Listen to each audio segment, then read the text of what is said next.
OK. Alors, bonjour à tous. Aujourd'hui, donc on va vous présenter, une petite webconférence sur, l'activité physique, donc comment, bouger plus, dans son quotidien. Donc c'est une conférence qui va être, divisée en 2 parties. Il y aura une première partie un petit peu plus théorique où on va vous donner certaines informations, où on va vous parler, des recommandations. Et il y aura une deuxième partie, on va vous demander, de vous mettre en mouvement. Hop. Donc, alors moi, je me présente. Donc, je suis Sarah Benayed. Je suis chargée de projet en prévention santé à la Mutualité française du Var et également enseignante en activité physique adaptée. Et je te laisse te présenter, Kichara. Eh bien, moi, je suis Kichara Fontana. Moi, je suis à la Mutualité française, mais du 13. Et je suis tout pareil, chargée de projet en prévention santé et également enseignante en activité physique adaptée. Ok, merci. Donc, un petit résumé de ce qu'on va voir aujourd'hui. Donc, on va parler des recommandations et des repères en ce qui concerne l'activité physique. Je vais vous parler également des bienfaits d'une activité physique régulière sur le corps, les risques de la sédentarité. On va voir un petit peu qu'est-ce que l'activité physique au quotidien, comment mesurer son niveau d'activité physique, et on va vous donner quelques petites astuces pour bouger plus au quotidien et également lutter contre la sédentarité au travail. Alors, juste, voilà, une petite question pour vous. Qu'est-ce que l'activité physique? Alors, je vous laisse répondre dans le chat. Vous pouvez, voilà, écrire, un ou 2 mots sur, ce qu'est l'activité physique pour vous. Donc je vous laisse 2 petites minutes pour me répondre à ça, et nous on regarde, au fur et à mesure les réponses.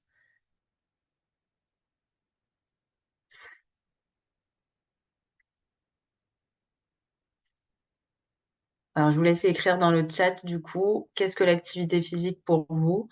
Alors, j'ai Bertrand qui me dit: «Bouger». Ouais.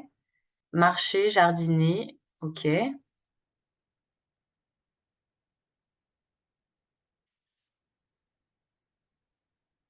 Se mettre en mouvement, marcher, danser, OK. Donc ça rejoint un petit peu, ce qui a déjà été dit. Merci Christine. Bouger plus que d'habitude, sortir au grand air, solliciter ses muscles, promener le chien. OK.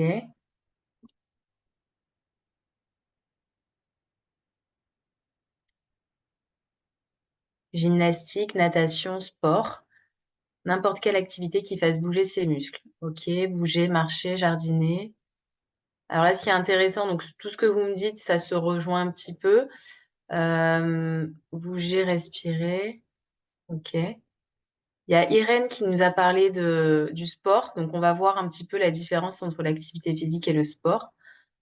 Donc, on nous dit du cardio. OK. Bon, vous avez tous raison. Donc, il y a pas de réponse fausse. Tout ce que vous dites, ça se rejoint. OK, merci à tous. Alors, juste, là, voilà, sur cette petite diapo, je vous rappelle, en fait, les notions clés. Donc l'activité physique, comme vous me l'avez très bien dit, ça va être la définition exacte, c'est tout mouvement qui sont produits par les muscles squelettiques et qui sont responsables d'une augmentation de la dépense énergétique. Donc en fait, c'est tout simplement le fait de bouger, de mettre son corps en mouvement, comme vous l'avez très bien dit. Et donc du coup, ça regroupe à la fois les exercices de la vie quotidienne, les activités de loisirs et la pratique sportive. Donc l'activité physique, on va y revenir, hein, ça va être différent du sport. Le sport, la définition exacte, donc c'est un ensemble d'exercices physiques ou mentaux qui se pratiquent sous forme de jeux individuels ou collectifs et qui peuvent donner lieu à des compétitions. Donc ça, c'est la particularité du sport, c'est qu'il peut donner lieu à des compétitions et que surtout, généralement, quand on parle de sport, ça va être réalisé à une intensité beaucoup plus intense. Et à l'inverse, on parle de sédentarité, donc on dit qu'on a un mode de vie, sédentaire, quand on a une fréquence faible, voire nulle de déplacement, et en fait, c'est, quand on reste en position assis ou allongé plus de 7 heures par jour. Voilà. Donc quelqu'un qui reste plus de 7 heures par jour en position assise et qui va marcher 20 minutes le soir, il est quand même considéré comme sédentaire parce que la majeure partie du temps, il est assis. Et l'inactivité physique, c'est lorsque l'activité physique est inférieure à 60 minutes par jour. Donc c'est quand on a quasiment, voilà, on met quasiment pas son corps en mouvement. Et donc, selon l'OMS, donc l'OMS, c'est l'Organisation mondiale de la santé, on a 60 à 85 de la population mondiale qui a un mode de vie sédentaire. Et c'est vrai qu'on observe, ben, dans notre société aujourd'hui que, ben, le monde, et les personnes se sédentarisent, de plus en plus avec le développement des transports en commun, de la voiture et cetera. Et donc du coup, de ce fait, ce mode de vie sédentaire, va faire qu'on va développer de plus en plus, de pathologies. Alors, au niveau des recommandations de l'OMS, donc l'OMS, c'est l'Organisation mondiale de la santé. Donc, on nous recommande, donc ça, c'est les recommandations pour les 18-64 ans, euh, de faire au moins 150 à 300 minutes d'activité physique d'endurance à une intensité modérée par semaine. Donc, c'est ce qui représente à peu près les fameuses 30 minutes d'activité physique par jour qu'on entend souvent parler à la télé. On nous recommande également de faire 2 fois par semaine du renforcement musculaire par période d'au moins 20 minutes. Donc ça va être, bah, pour renforcer, les muscles, les articulations, pour éviter, par exemple chez les seniors, les risques de sarcopénie, donc qui est la perte de masse musculaire liée à l'âge, pour, éviter également les risques de chute et cetera. Donc le renforcement musculaire. On nous recommande également de faire 10 000 pas par jour. Donc, alors là, pour compter les pas, on peut avoir un petit podomètre. Alors 10 000 pas, ça fait, pas mal. Déjà, si on arrive à faire la moitié, c'est très bien pour quelqu'un qui ne marche, quasiment pas. Mais dans l'idéal, on nous demande de faire ces fameux 10 000 pas. Et on nous recommande également de limiter le temps passé assis, donc devant les écrans, voilà. Et donc pourquoi, en fait, on nous recommande, de faire de l'activité physique de façon régulière tous les jours? Et vraiment, ils insistent sur le fait que ce soit fait de façon régulière, donc un petit peu tous les jours, parce que c'est ça, en fait, qui va nous protéger, de pas mal de pathologies. Donc ça va prévenir, les cancers, les maladies cardiovasculaires, pardon, le diabète et cetera. Chez les plus de 65 ans, les recommandations, c'est sensiblement les mêmes. Sauf qu'on va nous demander, on va leur demander d'augmenter un petit peu plus l'activité physique d'endurance. Donc, au lieu de faire 150 minutes, on leur demande de monter jusqu'à 300 minutes par semaine s'ils peuvent. Et donc de faire du renforcement également 2 fois par semaine et en plus de pratiquer des activités physiques qui vont améliorer l'équilibre et qui vont donc prévenir les risques de chute. Donc ça peut être des activités comme la danse, comme le yoga, comme le tai chi, voilà, qui vont leur permettre de limiter les risques de chute qui sont très fréquents avec l'avancée en âge.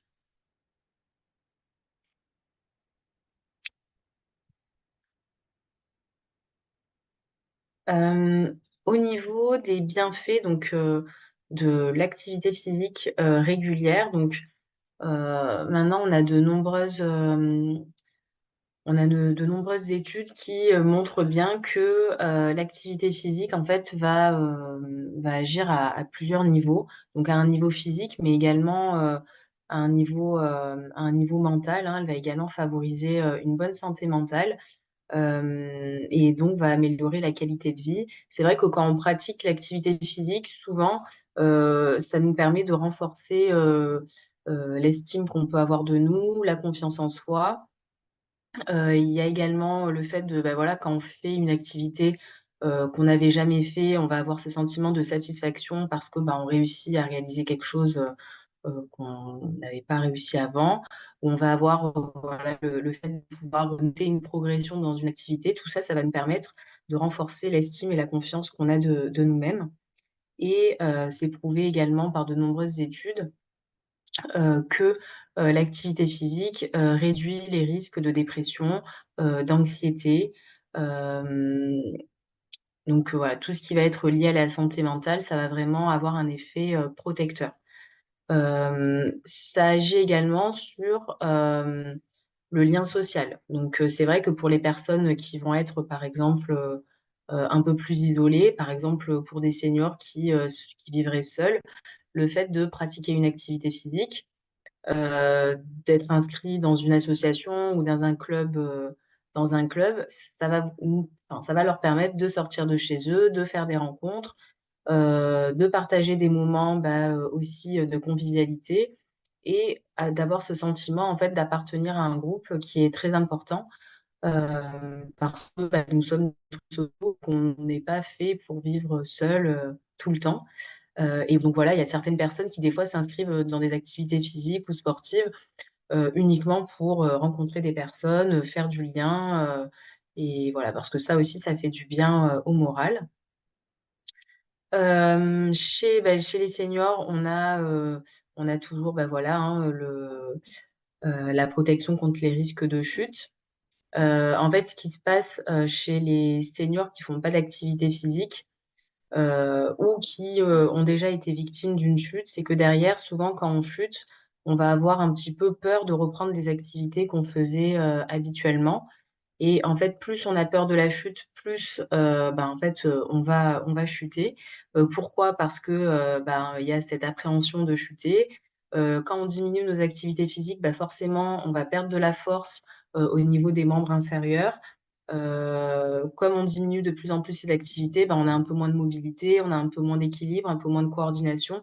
Et tout ça, en fait, ça va faire qu'on est plus à risque de chuter qu'une personne qui pratique une activité physique régulière, qui n'a pas peur de chuter et qui a même appris à chuter et à se relever d'une chute. Donc ça va être super important parce que il y a beaucoup de seniors qui sont hospitalisés suite à une chute et derrière, le déclin est assez rapide. Euh, L'activité physique, ça va également nous prévenir de toutes les maladies cardiovasculaires, de l'obésité, donc ça va nous aider à maintenir un poids de forme stable. Ça va également nous protéger du diabète, donc notamment le diabète de type 2. Euh, voilà, donc l'activité physique va permettre de réguler la glycémie. Euh, Elle va également nous protéger d'un certain nombre de cancers, notamment les cancers du sein et du côlon.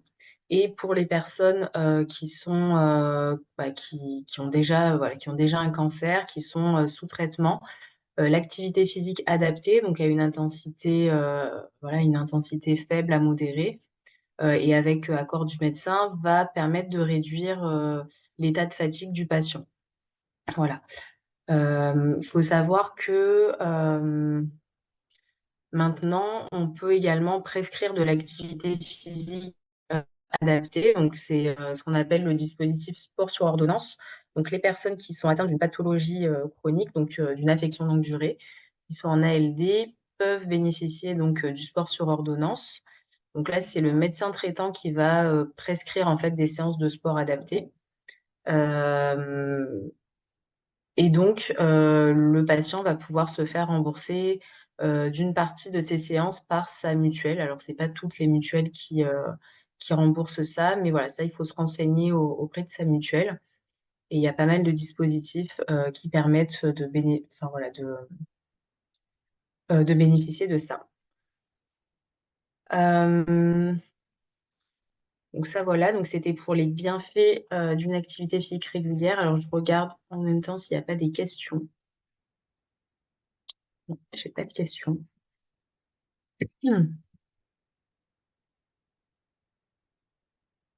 Alors, au niveau des risques de la sédentarité sur notre organisme, en fait, ça va être un petit peu tout l'inverse de ce que je viens de vous dire. Donc, au niveau de l'appareil locomoteur, une personne qui va être très sédentaire et qui va pas beaucoup bouger au quotidien, va voir ses os se fragiliser. On va avoir une diminution de l'élasticité tendineuse et musculaire. On va avoir plus de risques de développer une arthrose ou cette fameuse sarcopénie, hein, qui est la perte de masse musculaire. Également plus de risques de développer une ostéoporose. et on va avoir moins d'équilibre, moins de coordination. Donc heu, donc ça, c'est au niveau locomoteur. Au niveau de, l'appareil cardiovasculaire, le fait de pas beaucoup bouger au quotidien, de pas assez solliciter son cœur, bah, ça va favoriser un vieillissement prématuré du cœur. Souvent, les personnes qui ne bougent pas assez, vont être très essoufflées, au moindre effort et vont avoir beaucoup de mal à récupérer, après une activité physique un peu intense.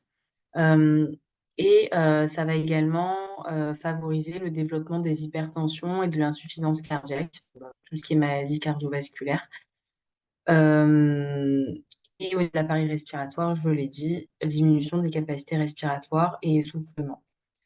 Alors là, je vous ai mis dans le petit encadré, attention, donc une activité physique suffisante ne protège pas des effets délétères de la sédentarité sur la santé. C'est un peu ce que je disais, au tout début sur la sédentarité.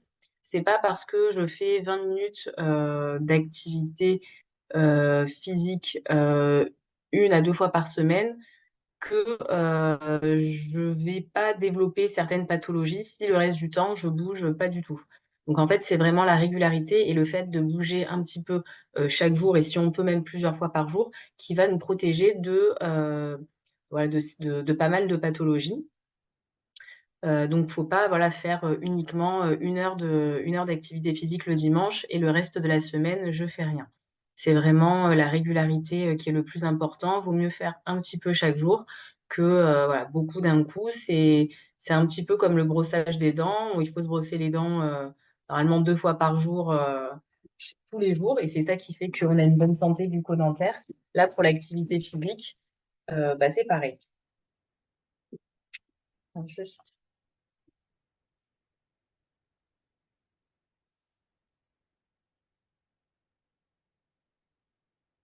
Alors, là, sur cette diapositive, donc on vous a classé, les activités physiques, du quotidien, en fonction de leur intensité.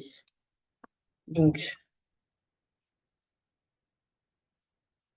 comment on classe, ces activités physiques? Donc en fait, on les classe en fonction il y a un indice qui s'appelle le MET, donc c'est le Metabolic Equivalent of Task. Donc en fait, 1 MET, ça correspond au niveau de dépenses énergétiques, quand on est au repos, assis sur une chaise. Et en fait, toutes les activités qui vont être supérieures à 2 mètres, elles sont considérées comme des activités physiques. Donc comme vous l'avez dit, au tout début là dans le chat, les activités physiques, donc c'est pas forcément du sport, c'est pas forcément quelque chose, à une intensité, voilà très élevée. L'activité physique, on la retrouve, vraiment au quotidien, dans sa vie de tous les jours, dans les tâches de la vie quotidienne. OK? Là, on vous a mis, quelques exemples. Des activités d'intensité plutôt faible, donc inférieure à 3 mètres, on va avoir, bah, juste se doucher, s'habiller, faire la poussière, faire les vitres, passer l'aspirateur. Ça peut être, faire ses courses, cuisiner, faire la vaisselle, marcher à une allure assez lente, faire du stretching ou du yoga doux, jouer au bowling et cetera. Activité d'intensité un peu plus modérée, on va avoir, la marche à une allure, un peu plus soutenue, le jardinage, on va avoir promener son chien, jouer avec les enfants, porter des charges, balader à vélo, jouer au golf et cetera. Donc en fait, tout dépend après de l'intensité qu'on va y mettre, mais voilà, là, c'est un petit peu des ordres d'idées. Ensuite, à une intensité un peu plus élevée, donc 6 à 9 mètres, on va avoir la marche rapide ou lorsque vous allez marcher, en côte, dans des montées, quand vous allez faire des randonnées, par exemple. On va avoir le déménagement, monter des escaliers en portant des charges, donc par exemple quand vous rentrez de vos courses.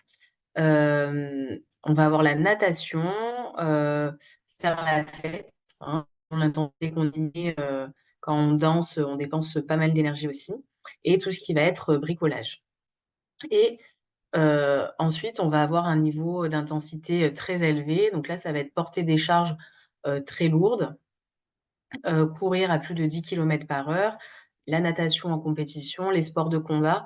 Donc là, dans toutes les activités d'intensité très élevée, donc supérieure à 9 mètres, on va plus rentrer dans le sport et dans la pratique vraiment du sport intense et plutôt style compétition. Voilà. Mais sinon, quand on parle des recommandations en termes d'activité physique et qu'on vous demande de bouger tous les jours au moins 30 minutes par jour, on parle d'activité physique. On parle pas forcément de quelque chose qui doit être très dur, très éprouvant, très intense.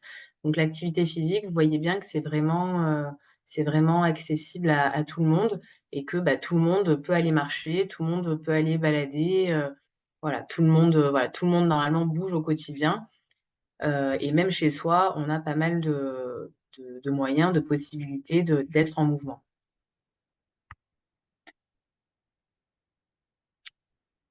Alors ici, donc on vous a mis un petit, questionnaire, donc c'est le questionnaire de Ritchie et Gagnon. Donc en fait, c'est un questionnaire que, vous pouvez retrouver, sur internet, qui va vous permettre de mesurer votre niveau d'activité physique, tel qu'il est aujourd'hui. Et en fait, vous voyez que là, vous avez, différentes, questions. Par exemple, la première question, combien de temps passez-vous en position assise par jour? Donc, vous avez plus de 5 heures, 4 à 5 heures, 3 à 4 heures, 2 à 3 heures, moins de 2 heures. Et en fait, en fonction de la réponse que vous allez donner, vous allez obtenir des points. Et à la fin, en fait, quand vous avez fait, le total de tous les points, que vous avez eu à chaque question, ça vous donne un score. Et en fait, ça vous permet de savoir si vous êtes plutôt inactif, actif ou très actif.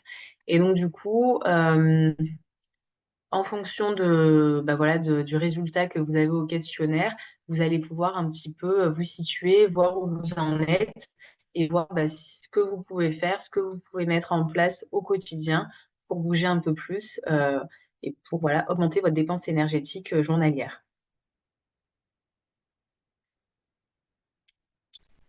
Alors là, on vous a mis, quelques petites astuces, pour bouger plus au quotidien. Donc premièrement, qu'est-ce qu'on peut faire? Donc on peut, par exemple, privilégier les déplacements à pied ou à vélo quand cela est possible. Par exemple, quand on n'est pas trop chargé ou quand, voilà, on doit faire des courtes distances. Donc marcher le plus souvent possible, faire au moins, 5 000 pas par jour, c'est déjà très bien. Pour vous motiver et pour un petit peu vous rendre compte du nombre de pas que vous faites, vous pouvez installer un podomètre sur votre téléphone, ou peut-être que si vous avez une montre aussi, vous avez des montres qui font, podomètre. Ça vous permet en fait de, bah, de voir combien de pas vous faites par jour et ça peut peut-être aussi vous, vous permettre de vous motiver et de vous fixer des objectifs, vous dire: «Bah, aujourd'hui, j'ai fait 2 ou 3 000 pas, je me mets pour objectif d'en faire au moins 5 000 tous les jours et puis petit à petit j'augmente. Donc ça peut être, voilà, le fait d'avoir un indicateur, ça peut être pas mal pour, garder la motivation. Pourra-t-on télécharger le diaporama? Non, par contre, il y a un replay qui sera disponible, donc vous pourrez avoir, accès à la conférence, elle sera disponible sur YouTube en replay. Ensuite, donc si la voiture est obligatoire, on vous a mis, ben, essayez de se garer un peu plus loin pour marcher un peu plus. Par exemple, quand vous allez faire les courses, au lieu de vous garer, ben, pile devant l'entrée du magasin, allez vous garer au fond du parking. Ça vous permet, bah, voilà, de marcher un petit peu plus entre votre voiture, et le magasin. Pareil, si vous prenez le bus, vous pouvez descendre, un arrêt de bus avant votre destination pour pouvoir, marcher un petit peu plus. Le questionnaire sur le niveau d'activité physique, ça, vous pouvez le retrouver sur internet. Je vais essayer de vous envoyer le lien tout à l'heure. Hem, mais voilà, si vous marquez questionnaire Ritchie et Gagnon sur le niveau d'activité physique, vous allez le retrouver. Hem, donc le bus, prendre les escaliers, plutôt que l'ascenseur ou les escalators, voilà, quand c'est possible aussi, quand on n'est pas trop chargé. Faites les courses à pied, donc privilégiez peut-être les commerces de proximité et bah, voilà, allez faire, si vous avez le temps, plutôt des petites courses, mais voilà, qui vous permettent de marcher et de porter vos courses, à pied. Si vous téléphonez, ben, essayez de marcher un petit peu au lieu de rester assis, surtout si c'est, une conversation qui dure assez longtemps. Essayez de bouger même à la maison, donc en faisant des activités, bah, comme le jardinage, le bricolage, le ménage. Vous pouvez jouer, vous pouvez danser à la maison. Si on a une maison un peu grande et qu'on a des escaliers, ben, rien que le fait de monter les escaliers chez soi, c'est de l'activité physique et essayer de, limiter le temps devant les écrans à la maison. Donc voilà, ne pas rester toute la journée devant l'ordinateur ou devant la télé. Si on n'a pas le choix, essayez au moins de se lever toutes les heures. C'est pas dangereux de téléphoner en marchant. Euh, alors non, alors si on est dans la rue, oui. Par contre, si vous êtes chez vous et que voilà, juste vous faites, voilà, vous marchez tranquillement, non, c'est pas dangereux. Par contre, oui, si vous téléphonez dans la rue, voilà, vaut mieux faire attention. Mais si, vous voyez, vous téléphonez quand vous êtes en balade ou voilà, c'était là, je parlais plutôt à domicile ou voire même, voilà, si vous téléphonez et que vous marchez au bord de la mer ou dans la forêt, voilà, là, c'est si vous êtes sur un terrain plutôt plat où il n'y a pas de risque de chute, normalement, il y a pas trop de danger, mais voilà, faites attention. Euh, Maintenant, donc, comment lutter contre la sédentarité au travail? Donc ça va être un petit peu plus spécifique pour les personnes qui ont un travail de bureau et qui sont un petit peu contraints hein, de rester en position assise toute la journée. Bah là, pareil, même conseil. Si on a l'opportunité, bah, venir à pied ou à vélo au travail quand c'est possible et éviter de prendre la voiture, hein, surtout si on travaille pas très loin de son domicile. Toujours pareil, privilégier les escaliers à l'ascenseur. Essayez d'adopter une bonne posture quand vous êtes assis sur votre chaise de bureau. Ne pas, donc ça, c'est Kichara qui vous montrera tout à l'heure la bonne posture et puis comment s'étirer sur son poste de travail, comment relancer la circulation sanguine, etc. Donc, elle va vous montrer un petit peu comment faire des pauses actives. Pareil, si vous avez des collègues qui sont dans le bureau d'à côté, ben, au lieu d'envoyer un message ou un mail, bah, déplacez-vous, levez-vous, allez directement dans le bureau. Euh, Si vous avez l'opportunité, que vous avez une pause déjeuner un petit peu longue, vous pouvez aller marcher 10-15 minutes, par exemple, après le repas. Ça vous permet également de favoriser une bonne digestion. Et vous pouvez, tout au long de la journée, alterner les tâches en position assise avec des tâches que vous pouvez faire debout. Par exemple, je sais pas, des fois, on doit imprimer des documents, on doit préparer des dossiers. Bah, ça, vous pouvez très bien le faire debout. Donc voilà, si vous pouvez alterner entre assis et debout, ça peut être pas mal. Et donc, se lever le plus souvent possible, ça, c'est toujours pareil pour relancer la circulation sanguine, au moins toutes les heures. Et si on peut le faire un peu plus souvent, c'est encore mieux.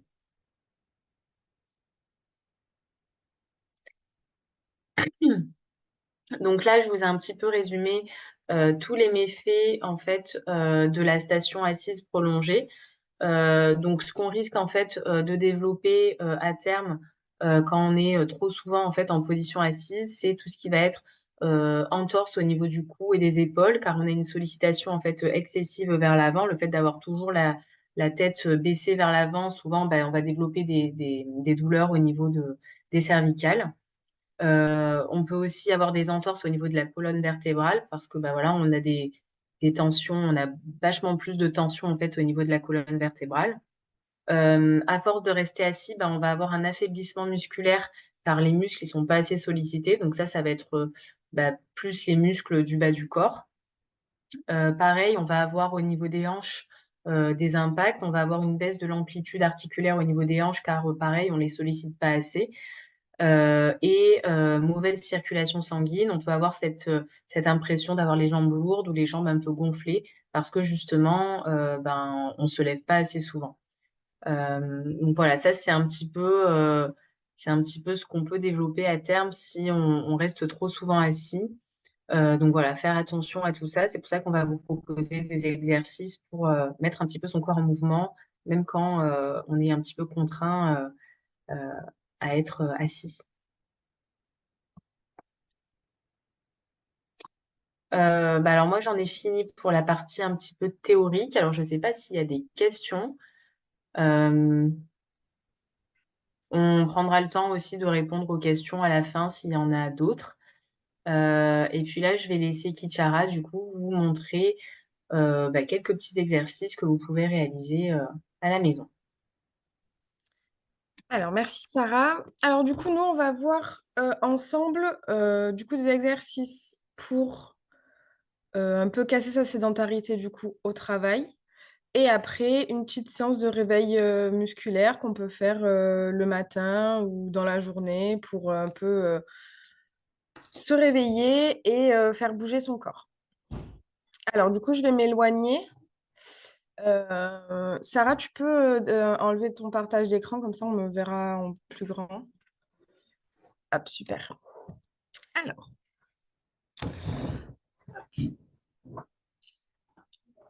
Alors, hop, j'espère qu'on va bien m'entendre.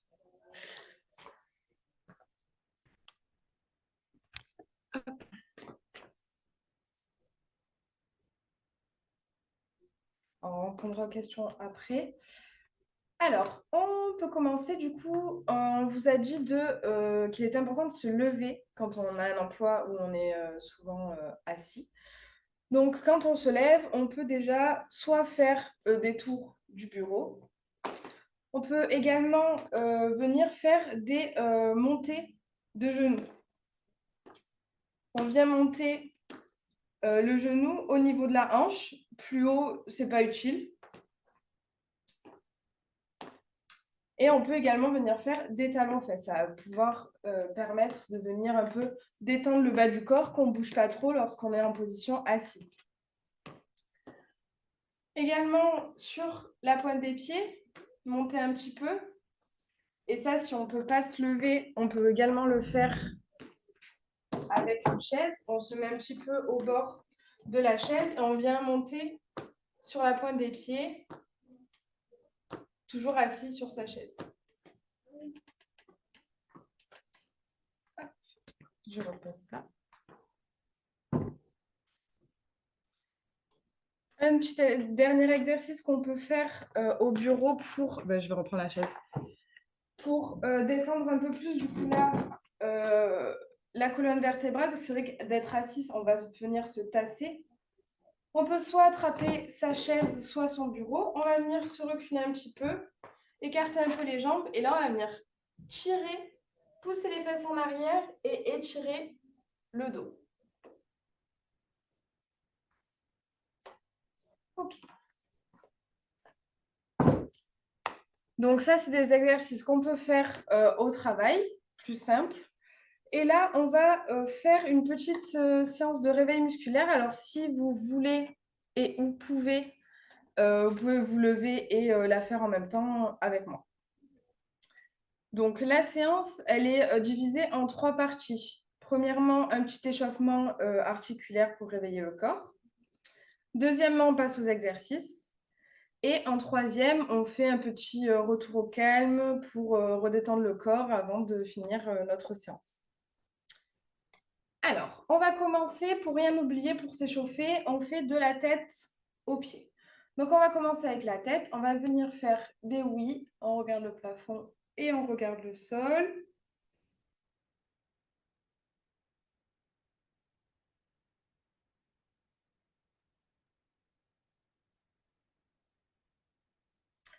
Et on va pouvoir faire aussi des non. On regarde sur le côté.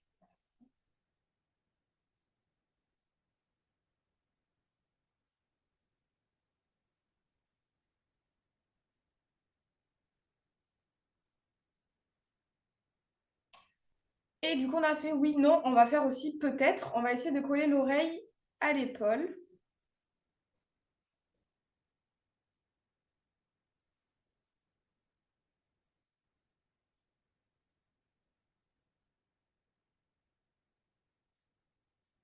On ramène la tête au milieu. Donc, la tête, c'est fait. On passe, on descend, on passe aux épaules. On va venir mettre les mains sur les épaules et on va dessiner des cercles avec les coudes.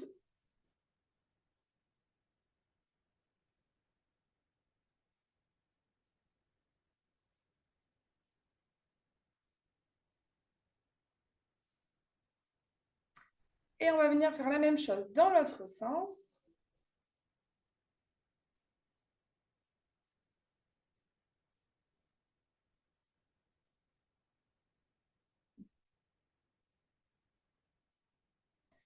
Et on peut relâcher les bras. On descend encore, on va s'occuper du bassin. On écarte un petit peu les jambes, mains sur les hanches. Et on va venir faire des cercles avec le bassin.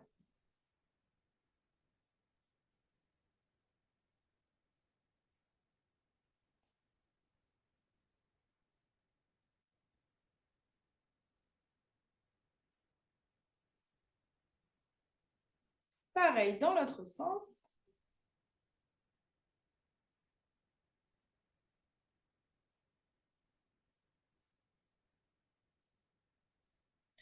On ramène le bassin au milieu, on va venir rapprocher les jambes et on va venir monter. Je mets de profil. On va venir monter le genou le plus haut possible. S'il y a besoin de se tenir, on se tient pour l'équilibre.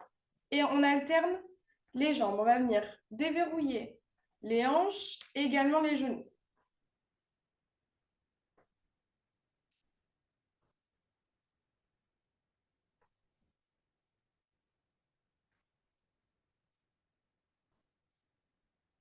On repose les pieds et on va venir faire exactement la même chose avec les orteils et le genou qui regardent sur le côté. Hop, on vient ouvrir la hanche.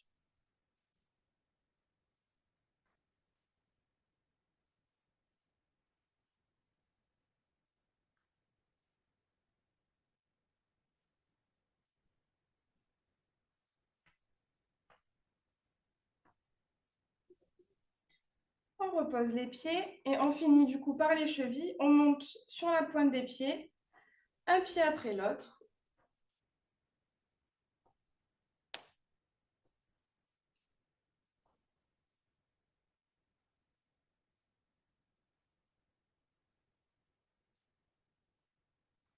Et on peut reposer les talons. Donc là, on a fini de s'échauffer. On va pouvoir commencer les exercices. On va alterner un exercice haut du corps et un exercice bas du corps pour reposer chaque partie un petit peu entre-temps. Donc, on va commencer par les bras. On va venir tendre les bras. Donc, ils sont à la même hauteur que mon épaule. Pas plus bas, pas plus haut. Hop. Mes paumes de main, elles sont vers le sol. Et je vais venir faire des petits battements avec les bras bien tendus jusqu'au bout des doigts. Je ne laisse pas le poignet flotter. Le poignet, il tient en place, tout est tendu. Et on pense bien à respirer pendant qu'on fait les exercices. On ne se met pas en apnée.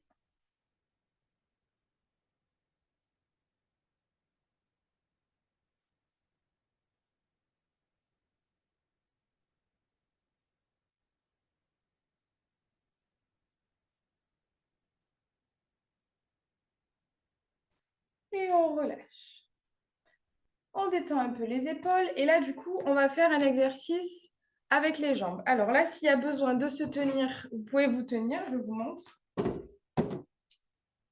On va venir mettre le poids du corps sur une jambe. C'est pour ça, pour l'équilibre, s'il y a besoin de se tenir, on se tient. Quand je mets le poids du corps sur une jambe, je déverrouille le genou, je plie un petit peu. Je ne le garde pas verrouillé, tendu. Avec l'autre jambe, je vais venir la lever sur le côté et je la ramène. On reste bien droit, là je suis bien droite. Hop. Et on lève la jambe sur le côté. C'est parti, on y va. Hop, on lève la jambe. Si on a besoin de se tenir, on se tient.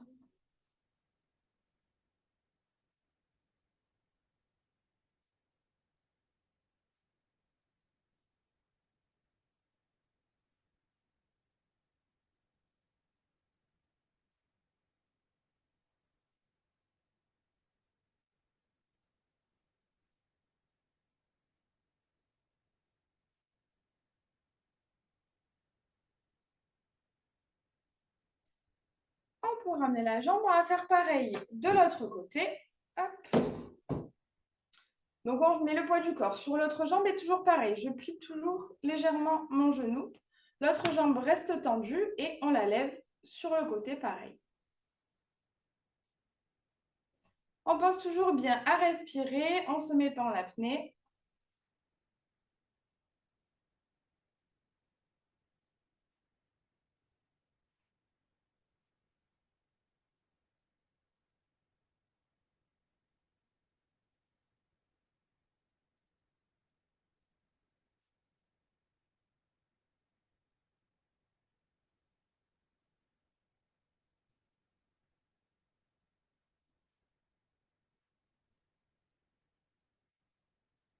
Et on peut relâcher les jambes. On peut un peu relâcher les jambes et du coup, on va repasser aux bras. Alors, comme tout à l'heure, on va venir tendre les bras à hauteur d'épaule. Et cette fois, mes pommes de main vont venir face, à l'avant. Et du coup, je vais faire des battements dans ce sens. Hop, comme ça. Je garde toujours le poignet bien droit. Il ne flotte pas. Et c'est parti. Et toujours pareil, on respire bien, on ne se met pas en apnée.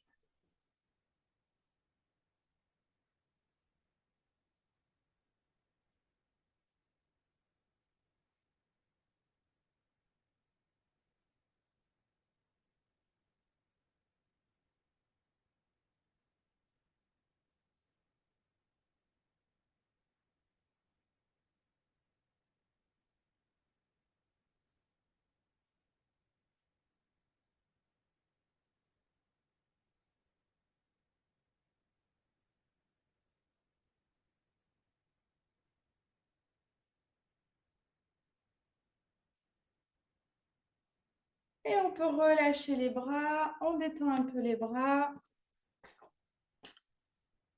Ok. On continue avec un exercice pour les jambes. Il ressemble au premier qu'on a fait, mais cette fois, on va venir le faire vers l'arrière. Donc, je me mets face à ma chaise. Je mets comme tout à l'heure le poids du corps sur une jambe avec le genou que je plie un peu. L'autre jambe reste tendue. Et cette fois, je vais venir l'envoyer en arrière. Quand je reviens, ma jambe ne dépasse pas mon pied qui est resté au sol. Parce que si elle dépasse, ça fait un balancier et du coup, là, je ne travaille plus rien du tout. Donc, quand je la ramène, elle revient au même niveau que le pied qui est resté au sol. On commence avec une jambe et après, on fait l'autre. C'est parti. Hop, vers l'arrière. On peut se tenir pour l'équilibre. Et on la ramène au niveau du pied qui est resté sur le sol.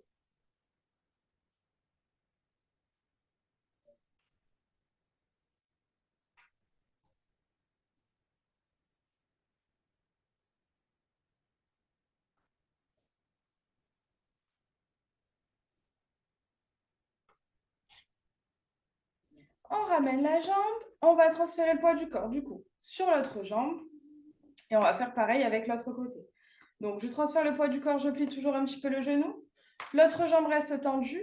Et c'est parti, on l'envoie en arrière. Et quand on revient, on reste au même niveau que le pied qui était au sol. Pas plus loin.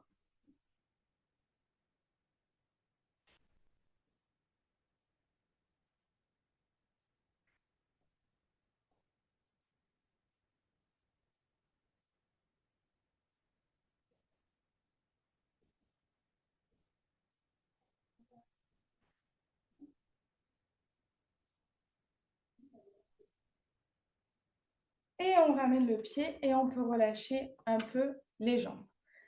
Alors, il nous reste un exercice bras et un exercice jambes. Et après, on fera les petits étirements. Pour les bras, je me mets de profil pour que vous voyez mieux. On va venir tendre les mains vers le plafond et ramener les mains vers les omoplates. Donc mes coudes, ils regardent, je ne sais pas si on me voit, je suis à mes coudes, ils regardent vers le plafond, du plus haut possible. Si c'est ici mon maximum, c'est pas grave. Hop, le plus possible. Et on lève et on ramène derrière.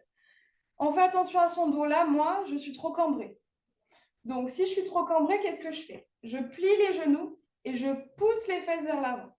Hop, et là mon dos, il est droit. Et je lève et je ramène. Hop. On essaye d'aller toucher le plus loin possible derrière. On essaye de garder la tête droite, on ne regarde pas ses pieds et on pense toujours à bien respirer.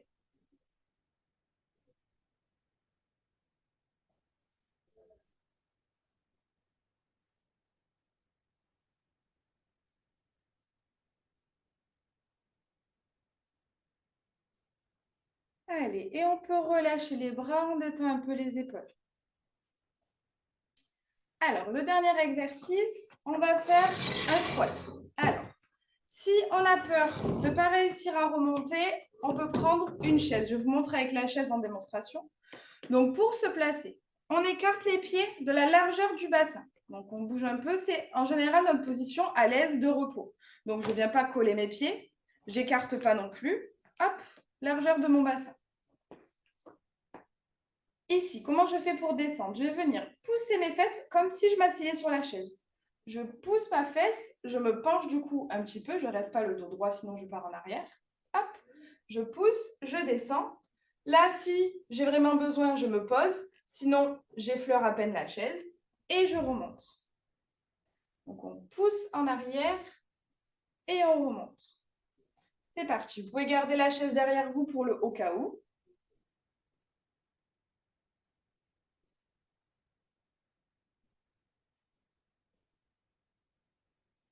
Là, on pense bien à respirer. On ne se met pas en apnée.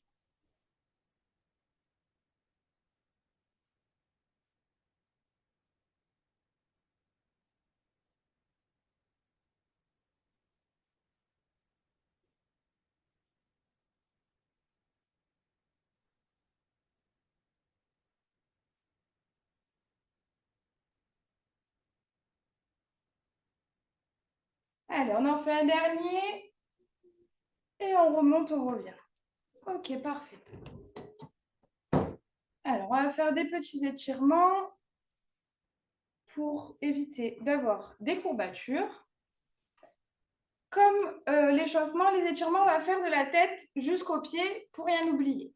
Donc, on va venir commencer par la tête, on va venir l'attraper et la ramener sur l'épaule. Donc, on fait attention, on la tire, on ne tire pas trop. C'est censé venir étirer ici. Si ça étire pas assez, on peut venir tendre le bras et casser le poignet.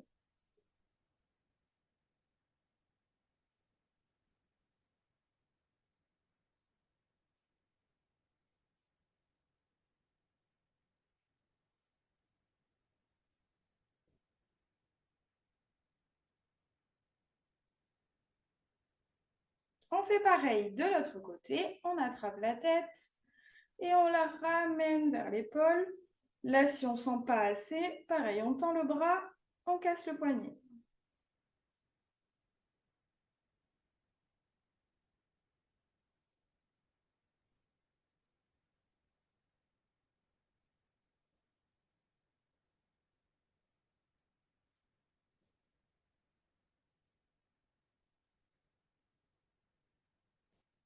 On ramène la tête, on relâche les bras. On va venir attraper le coude et on le ramène vers soi comme si on se faisait un câlin. On appuie dessus, ça doit venir étirer ici.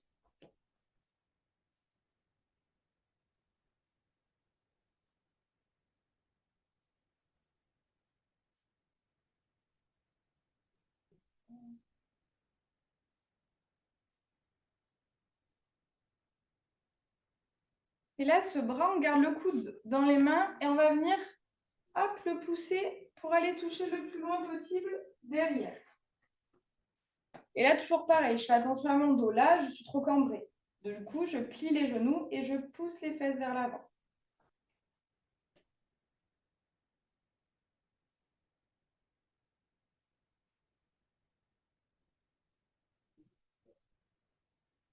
Je relâche.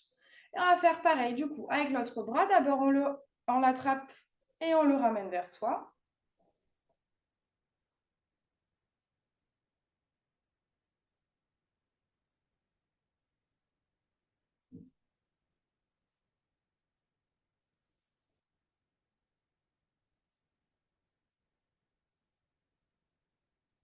Et pareil, on l'envoie en arrière et on fait attention à son dos. Si on est trop cambré, toujours pareil, on plie et on pousse les fesses en avant.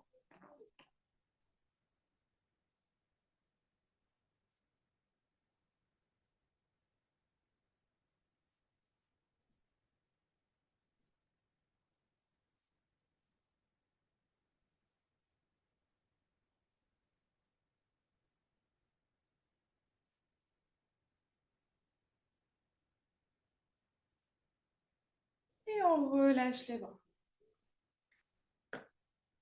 On va venir attraper les mains ensemble. Quand on va souffler, on va venir plier les genoux, pousser les mains devant et faire le dos rond. On souffle tout ce qu'on a dans les poumons. Et quand on inspire, on revient le dos droit. On recommence. On souffle. Et on inspire, on revient. Une dernière fois, on souffle.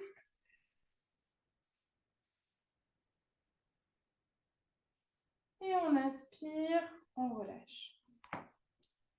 On descend, on va venir écarter un peu les jambes, enfin plus large que notre bassin cette fois. On va venir mettre le poids du corps sur une jambe qu'on va plier. Je vais pousser mes fesses en arrière, me pencher en avant et l'autre jambe, elle va rester tendue. Mes deux pieds, ils sont parallèles, ils regardent dans la même direction. Et au plus je vais descendre, au plus ça va tirer ici.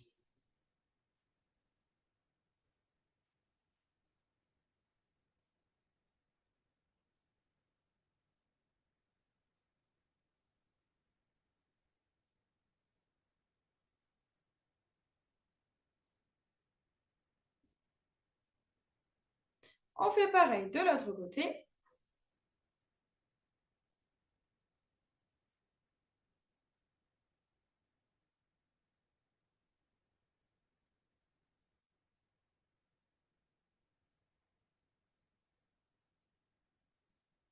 Et on revient. On va mettre une jambe devant, une jambe derrière, assez écartée.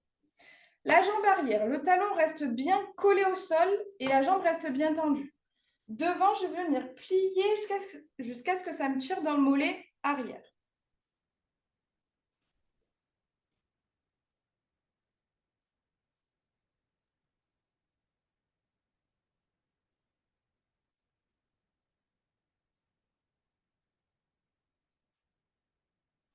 On va échanger les jambes pour faire l'autre. Toujours pareil, jambe arrière, talon collé, jambe tendue et devant on plie.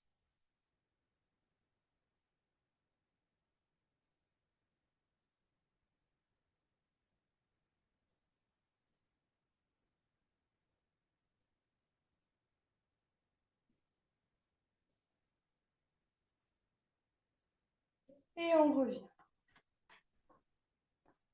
On va terminer par des petits étirements pour la colonne vertébrale. On va inspirer.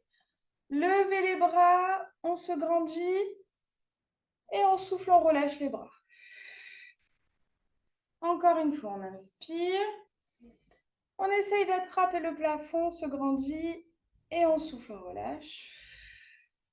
Une dernière fois. On inspire, on peut monter sur la pointe des pieds. On se grandit et cette fois, on relâche tout. Le dos, la tête, les épaules.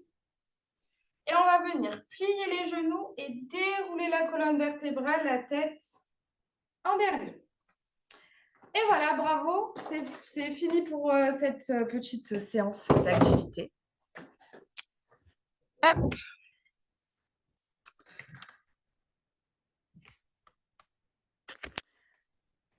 Alors, merci Kitchara. Je vous ai envoyé dans le chat le questionnaire de Richie et Gagnon, donc le lien pour y avoir accès, que vous pouvez aussi retrouver facilement sur Internet.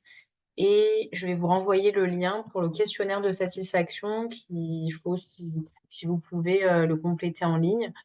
Et n'hésitez pas si vous avez des questions.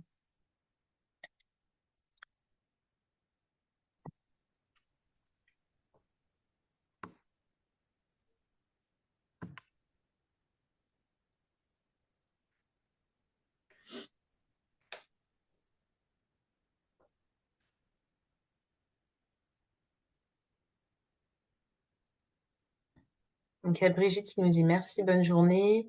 JM, merci beaucoup. Je n'avais pas prévu la séance, mais c'était super.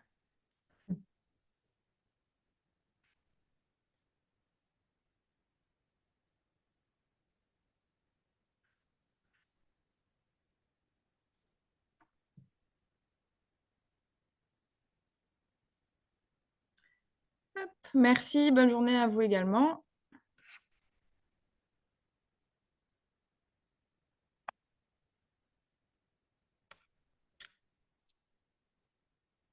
Alors, pourquoi pour la gym, l'écran n'est pas plus... Ça, je pense que c'est vous qui devez mettre en grand écran. Normalement, il faut voilà, c'est une petite manip à faire.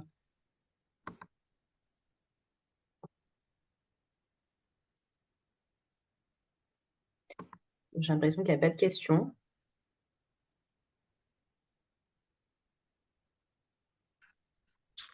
Alors, si c'est bon pour tout le monde, on va pouvoir Oui, fermer. on va pouvoir clôturer. Bah, merci à tous pour votre participation. Je vous souhaite une belle journée et à bientôt. Merci Vous pourrez beaucoup. retrouver la conférence, en replay, hein, normalement. Oui. Bon, bah, merci beaucoup. Au revoir à tout le monde. Bonne journée, au revoir.